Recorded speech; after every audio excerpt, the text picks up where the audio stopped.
Temanku, sebut saja A, pernah berkata bahwa semuanya berawal dari satu kegagalan kecil. Berbulan-bulan kemudian, A sudah mengurung dirinya di kamar tanpa ada keinginan untuk keluar lagi. Tidak ada yang membutuhkannya. Ia bisa pergi dengan tenang. Hai, it's me Tiara dan kali ini kita akan bahas tentang Butterfly Project. Bukan Butterfly Effect, bukan suatu hal kecil yang bisa merubah dunia, tapi Butterfly Project, yaitu hal kecil yang bisa menyelamatkan nyawa. Oke. Semua orang punya masalah, semua orang pasti punya masalah. Ada yang kecil, ada yang besar, ada yang sering, ada yang jarang. Pokoknya masalah-masalah itu berbeda tiap orang. Kadarnya berbeda tiap orang. Kadar kepikirannya juga beda-beda tiap orang. Frekuensinya juga beda-beda tiap orang. Sebagai contoh, dimarahin guru. Ada tipe orang yang ya kali ini dimarahin guru tapi sekali lewat aja, besoknya udah bisa ketawa-ketawa lagi bareng gurunya, udah nggak inget lagi masalah pernah dimarahin guru tersebut, dan hidupnya berjalan lancar setelah itu. Akan tetapi ada juga orang tipe kedua yang kepikiran akan masalah dimarahi guru tersebut. Jadi contohnya karena pikiran-pikiran buruk yang melanda otaknya, keesokannya dia masih kepikiran akan gurunya yang memarahi dia. Bisa jadi dia jadi merasa bahwa gurunya gak suka sama dia, berimbas pada nanti kalau ulangan nilainya dikecilin, dijelek-jelekin, dan pada akhirnya dia gak naik kelas. Padahal itu bisa saja semuanya hanya ada dalam pikirannya sendiri. Bisa jadi ya gurunya fine-fine aja, cuman marah sekali waktu dan besok-besoknya gak dipikirin lagi. Tapi karena dia merasa kepikiran, jadi menimbulkan mood yang buruk dari dia sendiri, dan dia sendiri pula lah yang menghindari gurunya tersebut. Ya kalau boleh dikasih contoh sih, misalkan kayak Neville Longbottom dalam Harry Potter. Tahu kan, jadi pas film yang ketiga, Harry Potter and the Prisoner of Azkaban, Boggarts-nya Neville atau ketakutan terbesarnya Neville adalah guru ramuannya, yaitu Profesor Severus Snape. Dan itu merupakan contoh seseorang yang benar-benar sangat pikiran-pikiran buruk semua di otaknya, kira-kira seperti itu kalau menurutku. Contoh kedua bisa jadi tentang seseorang yang diejek oleh temannya. Bisa jadi ada orang yang menanggapinya dengan mengejek balik, jadi mereka malah saling ketawa-ketawa, dan ya semua itu hanya dalam bentuk jokes semata. Dan orang tipe kedua ini ada yang merasa malah ini jelek sekali perlakuan teman-temannya ke dia. Apa yang salah dalam diri dia sendiri? Aduh, kenapa dia diperlakukan seperti ini? Kenapa dia diperlakukan seperti itu? Dan akhirnya karena pikiran-pikiran buruk tersebut menyebabkan dia menjadi terbuli dengan sendirinya. Karena dia merasa inferior, teman-temannya dibiarkan merasa superior, dan akhirnya menimbulkan pembulian yang terjadi. Kira-kira seperti itu untuk contoh dua tipe orang. Nah, masalah-masalah yang menumpuk dalam diri seseorang ini dapat membuatnya menjadi tertekan. Dan karena merasa tertekan, seseorang seringnya membutuhkan coping mechanism atau mekanisme apa bahasa Indonesianya coping? Mekanisme adaptasi? Ya pokoknya coping mechanism. Jadi seseorang yang tertimpa masalah terus-terusan, yang merasa mendapatkan masalah terus-terusan akan merasa tertekan dan membutuhkan coping mechanism, dan salah satunya itu adalah self-harm atau perbuatan menyakiti diri sendiri. Bentuk-bentuk self-harm ada bermacam-macam, tapi yang paling terkenal ada 4 macam ini. Yang pertama adalah membakar dirinya sendiri. Jadi bisa menggunakan lilin misalkan atau korek api, jadi disentuhkan ujung jarinya misalkan atau tangannya sehingga ada perasaan terbakar dan merasa sakit.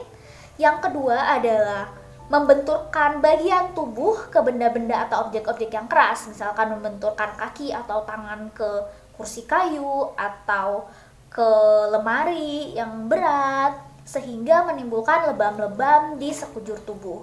Yang ketiga adalah membuat diri sendiri kehabisan napas. Itu bisa jadi karena merendam kepala di dalam air, atau menyumbat saluran napas dengan bantal misalkan, dan lain-lain sebagainya. Kemudian yang terakhir, yang paling populer adalah cutting atau kegiatan menyayat bagian tubuh. Nah, untuk cutting ini sendiri biasanya dilakukan di pergelangan tangan. Jadi di sekitar sini, di sekitar urat nadi. Jadi biasanya kalau orang cutting itu mendekati urat nadi, tapi karena masih takut-takut ya agak ke atas dikit atau agak ke samping dikit, jadi nggak sampai di urat nadi, tapi di sekitar urat nadi biasanya.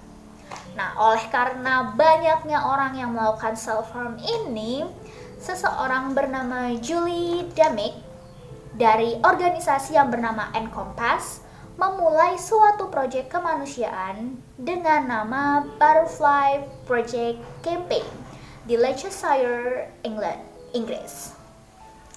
Nah, jadi kenapa sih Demick memulai campaign atau kampanye Butterfly Project ini? Karena menurut penelitiannya, menurut identifikasi dari Demick ini, banyak sekali remaja ukuran sekolah dan universitas sekitar umur 11-12 tahun sampai 18 tahun itu tumbuh dengan melukai dirinya sendiri.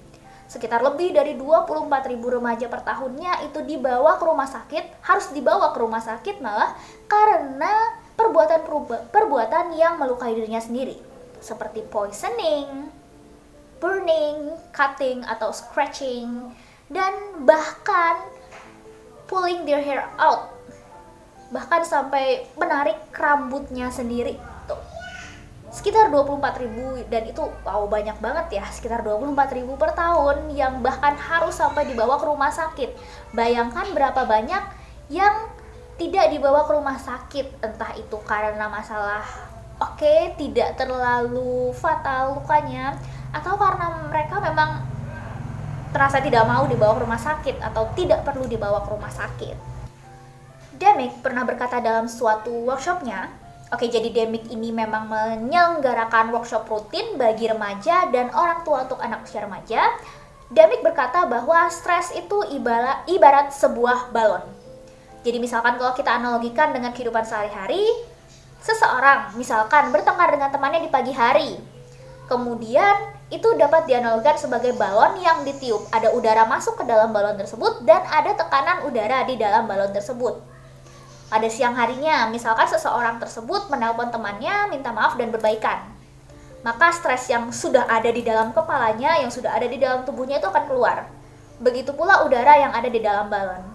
Akan tetapi sebaliknya, apabila tidak ada action yang dilakukan oleh orang tersebut terhadap stres yang sudah dialaminya di pagi hari, dan malah menumpuk stres yang lain, misalkan karena lupa mengerjakan PR kemudian dimarahi guru, maka ada udara lagi yang mengalir ke dalam balon tersebut dan menyebabkan tekanan udara di dalam balon semakin besar. Stresnya makin menumpuk di dalam diri orang tersebut.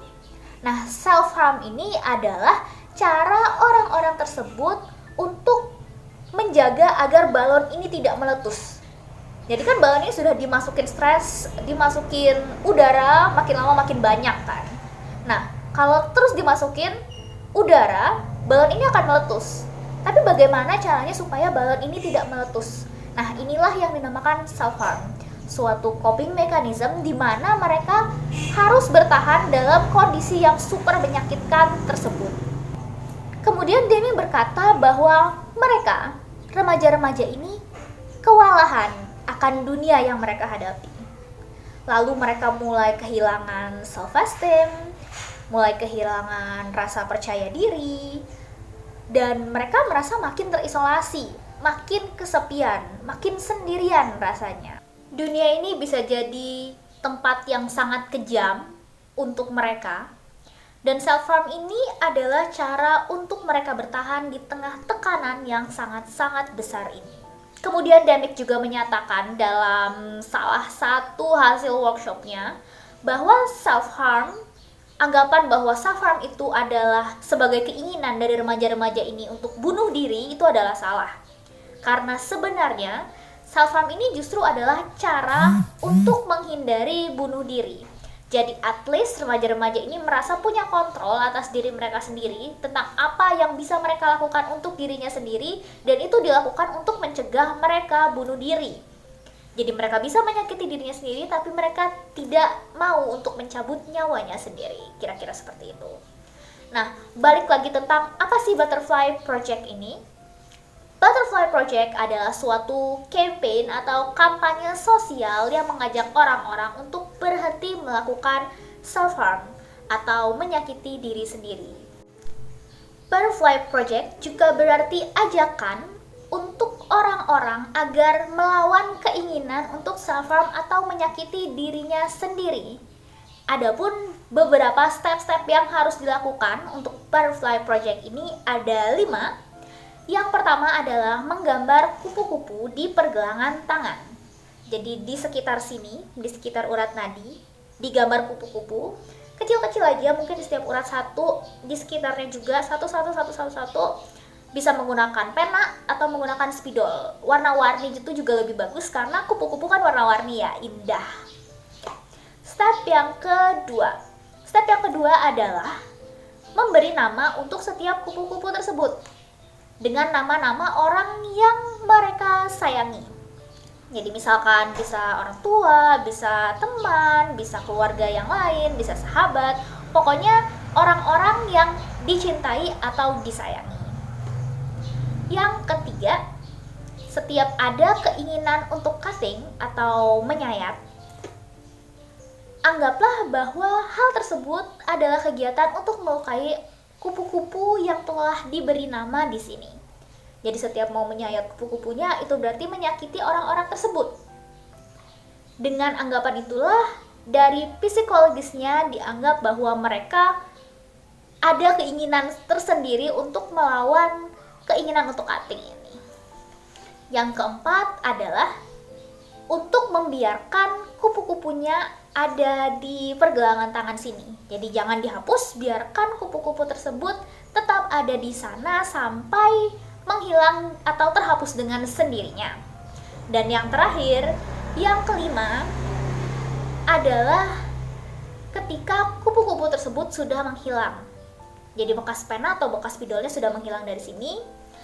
Itu artinya bahwa kupu-kupu tersebut sudah terbang bebas. Itu artinya kalian yang menggambar kupu-kupu tersebut sudah melewati satu fase di mana kalian tidak menyakiti diri sendiri dan orang-orang yang dicintai atau disayangi tersebut. Kemudian kenapa sih harus kupu-kupu? Kenapa nggak pakai simbol yang lain? Misalkan bunga atau lebah atau apa yang lain lah. Setelah aku searching, googling, ternyata kupu-kupu adalah simbol dari suatu transformasi. Dari ulat yang hidupnya sulit, harus makan, harus bertransformasi menjadi kepompong, harus menunggu sekian lama di dalam kepompongnya, kemudian barulah menjadi kupu-kupu yang sangat cantik dan bisa terbang bebas. Jadi kupu-kupu di sini tuh adalah suatu analogi dari masa depan yang diimpikan. Seberat apapun kondisi yang sekarang, sesulit apapun menghadapinya, selama apapun ada di kondisi ini, akan ada saatnya bahwa semuanya akan baik-baik saja. Akan ada saat di mana dunia itu akan jadi sangat indah, sampai-sampai kamu akan merasa sayang, bahkan untuk berkedip sedikit pun. Oke, that's all untuk video hari ini. Terima kasih karena sudah menonton. Menurutku nggak ada ruginya kamu tahu tentang Butterfly Project ini. Mungkin bukan untuk kamu sendiri, mungkin kamu nggak butuh sekarang, mungkin temanmu juga nggak butuh, tapi mungkin kalau nggak sekarang, 5 tahun lagi mungkin ada seseorang yang butuh dan kamu bisa menawarkan Butterfly Project ini. Ya, I don't know, I just think that it's good to know things. Oke, see you di video selanjutnya.